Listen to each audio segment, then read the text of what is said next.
Hello guys, hello, this is for Libra. Okay Libra, thank you for watching. Titingnan natin Libra yung message sa'yo ng baraha. This is for the first week of April 2026. Pasensya na ang dulas ng baraha mo Libra.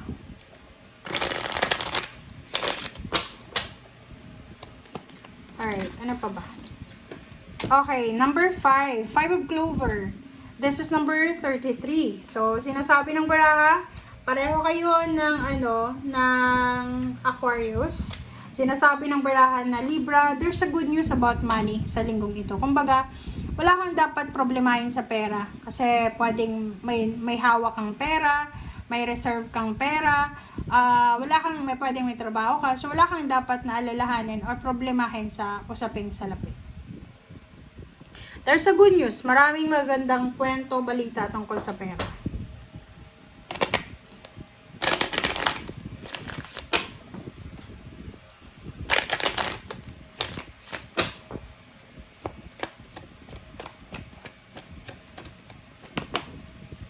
Okay. Number 15, love life. So, nakikita ko sa'yo dito, Libra, na if you are, isa kang Libra na naghihintay ng suporta from your love life or from your family, this week ay sobra-sobra yung support na matatanggap mo. Financial support and then emotional support.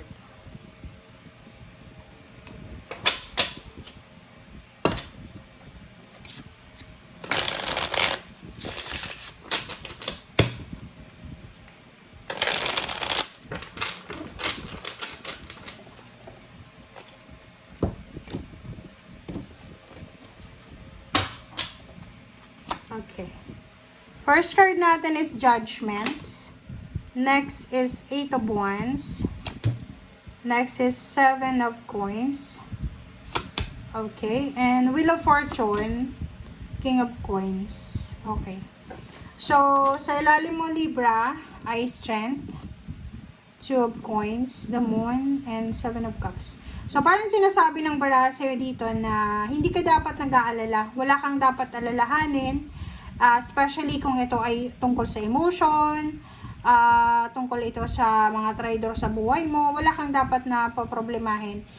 Yung ibang Libra sa inyo, nasa sitwasyon kayo na maybe you had, tingnan mo to. Sorry. Dito. Pwedeng few months ago, mayroon kang naging problema, you had an issue with the devil, like Capricorn,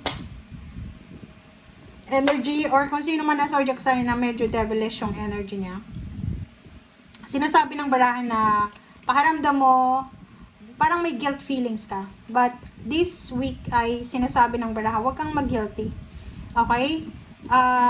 Especially doon sa mga taong nanloko sa'yo, pera man or emotion, sinasabi ng baraha na this week, maiintindihan mo, this week malalaman mo na you have choices and options na kung ano lang yung ipaprioritize mo. Iwasan mong matakot, okay, lalo na sa usaping pera. Okay, wala kang dapat alalahanin kasi wala naman tayong control ngayon sa panahon ngayon. So, just go with the flow, okay? Judgment, 8 of Wands, 7 of Coins, Wheel of Fortune, and King of Coins.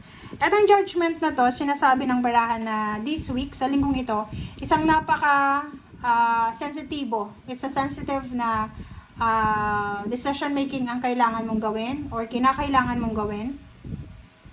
And nakikita ko sa'yo dito na mabilis to. Napakabilis. Like for example, isang job offer na mabilis, kailangan mong mag-reply as soon as possible.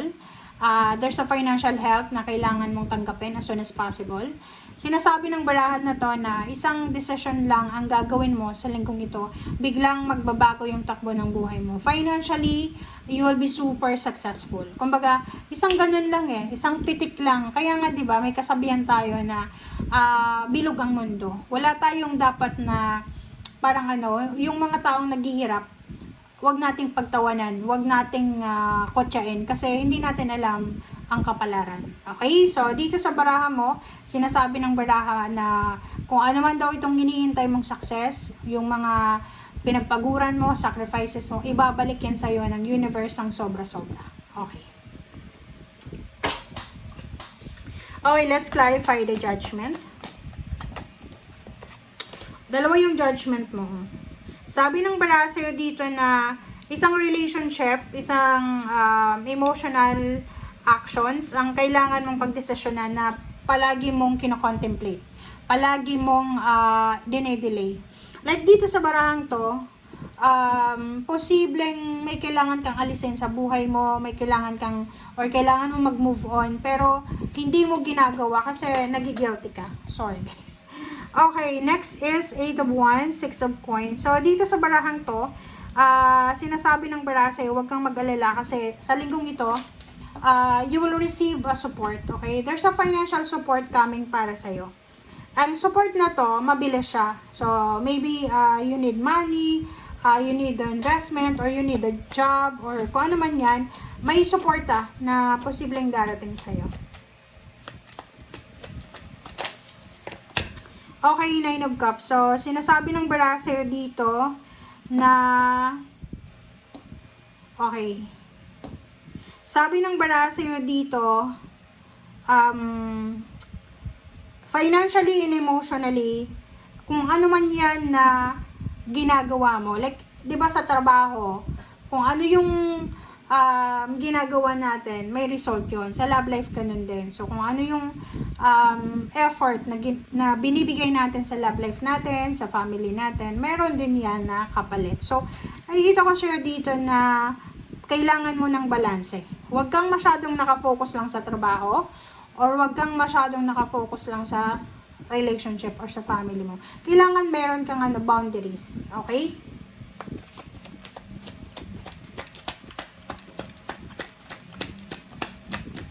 Wheel of Fortune.